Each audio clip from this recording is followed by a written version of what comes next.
Caporal, bonjour. Bonjour. Alors, Coronavirus 2, la suite. Oui. Un mois après de confinement, comment ça se passe? Pour moi, ça ne change pas grand-chose puisque je vis comme j'ai l'habitude de vivre. J'essaie de travailler sur mon bouquin. En revanche, ce qui est intéressant, c'est que cette période est une période je dirais, de radicalisation générale. C'est-à-dire que le complotisme ne peut plus être considéré comme un jeu virtuel Internet. On est quand même dans une période où c'est devenu une réalité. Hein. On est quand même tous assignés à résidence. On a perdu du jour au lendemain toutes nos libertés individuelles. On peut être menacé par la police pour aller acheter le pain. On peut même se faire fouiller son sac et un policier peut décider que vos achats ne sont pas considérés comme essentiels si par exemple il y a du Coca-Cola et pas assez de pâtes. Donc on est dans une dictature totalement absurde, qui à mon avis d'ailleurs est hors de tout cadre légal. Hein. Ça correspond à ce qui est décrété en cas de guerre, en gros. Hein. C'est-à-dire un pouvoir totalitaire justifié par le salut du peuple et de la nation. Alors que là, effectivement, on est en guerre, mais on est en guerre contre un fantôme, hein, c'est-à-dire un espèce de virus dont on va parler. Parce que l'intérêt là, c'est que quand même avec le recul, il y a quand même des esprits qui se mobilisent hein, dans le corps politique, le corps médical, le corps même de la pensée sociologique, pour poser des questions de plus en plus, je dirais, sérieuses sur la réalité de cette pandémie telle qu'elle nous est présentée par le monde, on va dire, politico-médiatico-médical officiel. Et là, on voit qu'il y a des brèches qui sont taillées de partout. Et c'est ça l'intérêt du temps qu'on a eu depuis la dernière fois.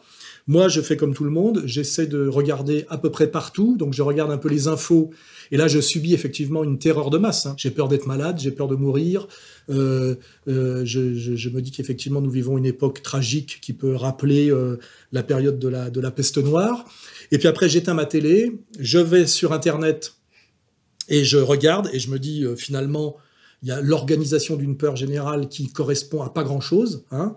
Et c'est le travail que je fais. Et puis après, je vais me balader un peu dans la rue avec mon auto-attestation, qui est quand même aussi ridicule. Et je marche et je vois que finalement, il n'y a personne dans les rues, ce qui est assez étrange, mais qu'en réalité, il ne se passe rien. C'est-à-dire qu'on est vraiment dans une séquence, on va dire, de mise en scène et de manipulation. Là où j'ai progressé par rapport à la dernière fois, c'est que la dernière fois, j'essayais d'hypostasier ce qu'était ce virus en fonction d'infos sur lesquels on avait très peu de recul. Aujourd'hui, on peut quand même être beaucoup plus précis sur le virus, parce qu'avant de parler de tout ce qu'il y a autour, il faut déjà commencer par le départ, c'est le virus.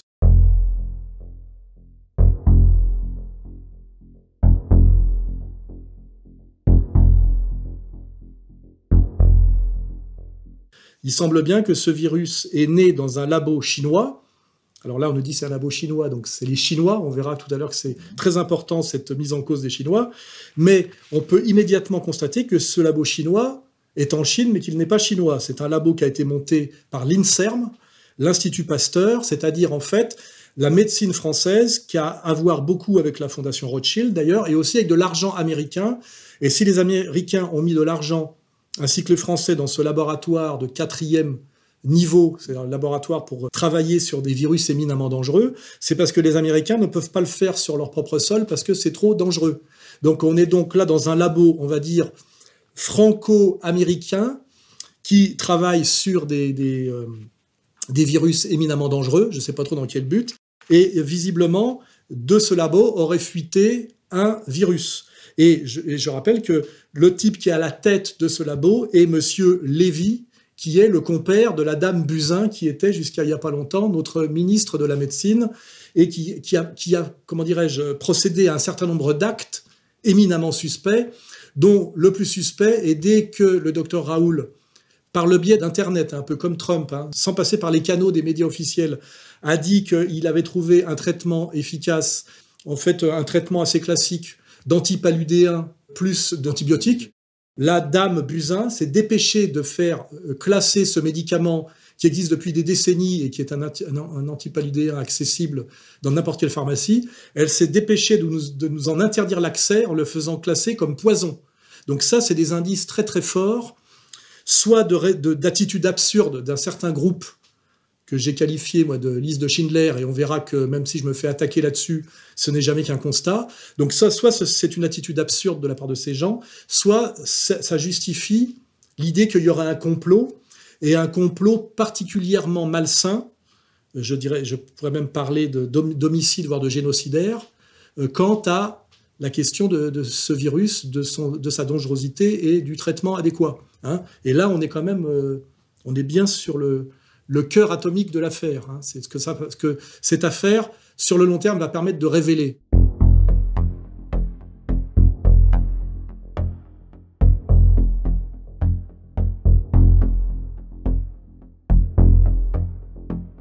Oui, alors au départ, on nous dit que c'est un virus qui vient du monde, qui a muté de l'animal à l'homme, parce que les Chinois, sur un marché proche de Wuhan, ces vilains Chinois, mangent des chauves-souris vivantes.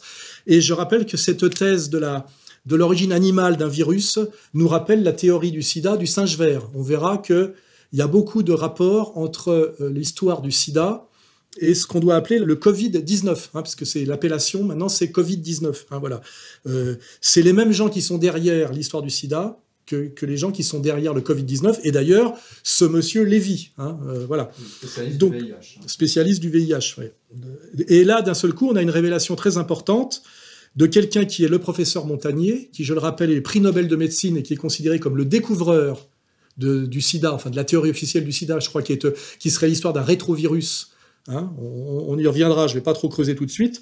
Et ce professeur Montagnier nous dit quelque chose qui est d'une vraie bombe, qui depuis d'ailleurs est une bombe qui a été étouffée, comme on étouffe tous les discours du professeur Raoul. Hein. Il y a un vrai travail de disqualification et d'étouffement de ces gens qui sont l'un et une des plus grandes sommités mondiales de la lutte antivirale. Hein. C'est pas un guignol. Hein. Les guignols sont plutôt dans le camp d'en face. Et Montagnier, c'est un prix Nobel de médecine spécialiste notamment du virus ou du rétrovirus du sida. Et lui dit qu'il a observé ce virus et que c'est un virus de synthèse. Et vous êtes arrivé à certaines conclusions. Alors, nous sommes arrivés à la conclusion qu'effectivement, il y avait eu une manipulation au sujet de ce virus. C'est-à-dire? Eh bien, qu'une partie, je ne dis pas le total, n'est-ce pas, mais il y a un modèle qui est évidemment le virus classique, et là, c'était un modèle surtout venant de la chauve-souris, mais à ce modèle, on a par-dessus ajouté des séquences notamment du VIH, le virus du sida. Mais quand vous dites « on a ajouté », qui a ajouté? Ah, moi, je ne sais pas. Et c'est pas naturel, c'est ce que vous voulez dire? Non, ce n'est pas naturel, c'était un travail de professionnel, un travail de biologiste moléculaire. Sa vision est corroborée par un grand scientifique indien dont la thèse est également étouffée. Et ce qui est intéressant, c'est que quand Montagnier dit ça, le lendemain, bordé d'injures en disant qu'il est gâteux, qu'il est débile et que même il est dangereux et qu'on devrait le faire taire. Et on va le dire, celui qui monte au créneau pour lui faire fermer sa gueule, ce coup-ci est un certain Laurent Alexandre, dont on entend parler depuis quelques temps, qui est un urologue. Je rappelle que sa spécialité, c'est de curer des prostates, c'est-à-dire qu'il n'est pas au niveau de Montagnier, mais il se permet quand même de l'insulter, de lui rentrer dans la gueule. Je pense qu'il faut faire taire le professeur Montagnier. C'est-à-dire ? Je pense qu'il faut qu'il se taise. On est là dans un délire complotiste absolument fou. C'est un urologue belge en plus. Alors lui, il n'est jamais que celui qui propage les théories d'un Israélien eugéniste, spécialiste de l'homme augmenté et de l'eugénisme, et qui est qu'on peut qualifier d'extrême droite. Je crois il a même été... Il est à la Convention de la droite. Oui, on lui a donné des tribunes dans ce qu'on appelle les cénacles d'extrême droite. C'est-à-dire que d'un seul coup, là, il n'y a plus de problème que ce mec vienne de l'extrême droite. Donc c'est un mec qui n'a pas de compétences médicales particulières. Il est urologue. C'est pas un chercheur du niveau de Raoult.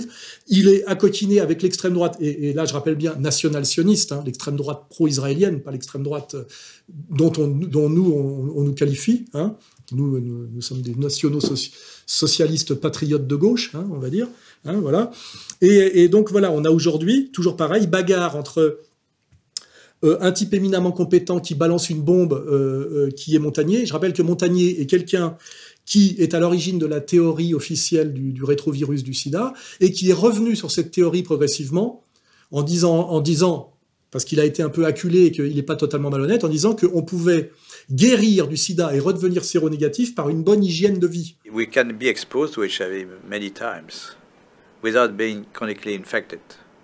Our immune system could get rid of the virus within a few weeks if you have a good immune system. And this is the problem also of African people. Their nutrition is not very equilibrated. They are in oxidative stress, even they are not infected with HIV. So their immune system doesn't work well already. So it's prone, it can, allow HIV to get in and persist. So there are many ways which are not the vaccine, the magic name, the vaccine.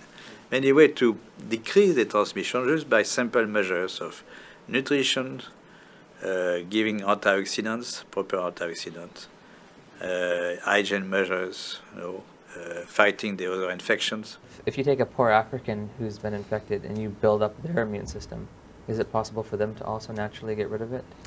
I would think so. Dès lors où il s'est mis à dire ça, c'est-à-dire qu'il a battu en brèche la théorie officielle du sida, il a été mis au banc, on va dire, de la médecine officielle mondiale. Hein. Et là, d'ailleurs, vous remarquerez que quand il s'est mis à parler, sur le plateau, il y avait le sieur Geoffrin, né Mouchard, pareil, d'une famille d'extrême droite qui s'est recyclée dans le gauchisme tapin, et qui lui est rentré dans la gueule en lui parlant de la mémoire de l'eau. Vous avez été contesté violemment par d'autres prix Nobel sur des thèses scientifiques. Il y a une pétition qui a été faite contre vous, c'est ce que je lis là. Hein. Mais c'est frappant quand même que tous les prix Nobel se liguent contre vous. C'est pas tous les prix Nobel. Une partie en tout cas. Mais Laurent Geoffrin, la vérité, c'est qu'on ne peut pas apporter la contradiction à monsieur... non, je ne me l'apporte pas, je me permettrai pas moi de le faire. Mais ce qui m'intéresse, je lis un article qui dit le contraire. Oui, donc, voilà, c'est pour ça. Et qui a essayé, et on voyait qu'il était en mission pour l'oligarchie, pour le disqualifier à tout prix. Hein, donc à chaque fois, on a un professeur prix Nobel, et puis en face, un tapin, c'est-à-dire une pute de chantier du système, là, qui est le Geoffrin, quoi, je veux dire. Et en face, pareil, un professeur Raoul, qui est une éminence mondiale du virus, enfin, du virus en plus, comment on dit, exotique, là. Enfin, c'est vraiment son domaine de spécialité. Et en face, un Laurent Alexandre, urologue belge d'extrême droite, adepte de théories eugénistes israéliennes. Hein. 80% des sympathisants gilets jaunes aiment Raoult.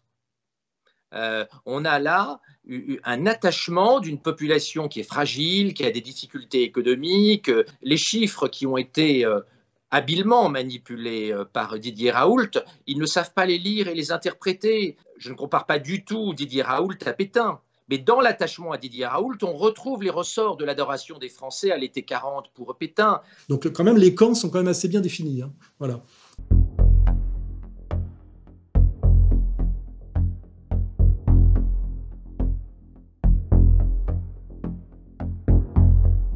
N'oublions pas donc que cette pandémie a démarré en Chine. Et ce qui a été spectaculaire, c'est que le nouveau président Xi Jinping, dont il faut parler, qui a réussi à reprendre le contrôle de la Chine en s'appuyant sur la structure solide qu'est le Parti communiste chinois, et qui s'est fait nommer pratiquement président à vie, avec des discours très anti-nouvel ordre mondial, et en voulant renouer avec ce qu'on appelle l'empire du milieu, c'est-à-dire de la grandeur de la Chine, en échappant, c'est pratiquement ces termes, à la laideur mondialiste. Hein. Il voulait renouer avec la beauté, c'est quand même des choses importantes. 放眼全球，我们正面临100年未有之大变局。无论国际风云如何变幻，中国维护国家主权和安全的信心和决心不会变，中国维护世界和平、促进共同发展的诚意和善意不会变。我们将积极推动共建“一带一路”。 继续推动构建人类命运共同体，为建设一个更加繁荣美好的世界而不懈努力。 Et alors aujourd'hui, ce Xi Jinping est attaqué à mort par l'oligarchie mondialiste, un peu comme l'a été Poutine à une autre époque, comme traître au mondialisme. Hein. Et on met tout en ce moment sur le méchant Xi Jinping qui a remplacé, je dirais presque, le général le maréchal de Corée du Nord. Hein. C'est le super Kim Jong-un. Hein, voilà. Alors lui, qu'est-ce qu'il a fait? Il a vu qu'il y avait cette fuite de virus qui se répandait dans la région du Wuhan. Immédiatement, il a circonscrit la région du Wuhan avec une démonstration de force très importante sur le plan du pouvoir politique, sur le plan militaire et puis sur le plan médical. En enfermant cette région, il a fait deux choses. Déjà, il a réglé le problème de la pandémie assez vite, qui d'ailleurs n'est pas donc pas une pandémie en Chine, mais une épidémie. Et il a empêché effectivement que cette épidémie se répande dans la totalité de la Chine. Elle a été circonscrite à une seule région. Il faut toujours connecter l'aspect médical, l'aspect politique. Il a fait une démonstration de pouvoir central, ce qui représente, par rapport peut-être à une province dissidente, hein, dont les oligarques régionaux, avec sans doute un pied dans le Parti communiste, un pied dans l'oligarchie financière, exactement ce qui s'est passé sous Eltsine en fait en Russie.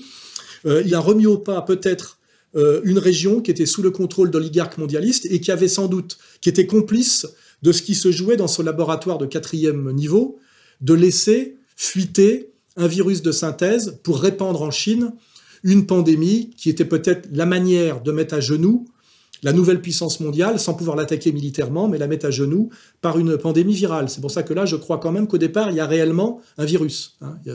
Montagnier dit qu'il y en a un, on ne peut pas dire que ce qui s'est passé en Chine au départ dans la région du Han soit spécialement du théâtre, ou totalement du théâtre. Il y a une démonstration de force, mais il y a aussi une prise au sérieux de quelque chose qui aurait pu mettre à genoux la Chine. Or, la Chine y a échappé. Et le virus, la Chine y a échappé, mais ce virus a aussi échappé à la Chine. Là, on est dans quelque chose d'incontrôlable, hein, qui s'appelle la mondialisation des transports, etc., où ce virus s'est répandu, fatalement. Et aujourd'hui, c'est pas la Chine qui est impactée le plus massivement, c'est le monde occidental. Et notamment, je dis le monde occidental développé, puisque là où il y a peu d'échanges commerciaux et peu de déplacements de population, donc dans les régions très pauvres et très peu technologiques, il y a forcément peu de pandémies parce qu'ils ne sont pas dans les échanges mondiaux. Alors que nous qui y sommes, hein, Europe occidentale, États-Unis, on est touchés de plein fouet. En tout cas, touchés de plein fouet par la pandémie, au moins sur le plan, je dirais, politico-médiatique, médecine officielle. Après, de voir la réalité des choses, c'est beaucoup plus complexe.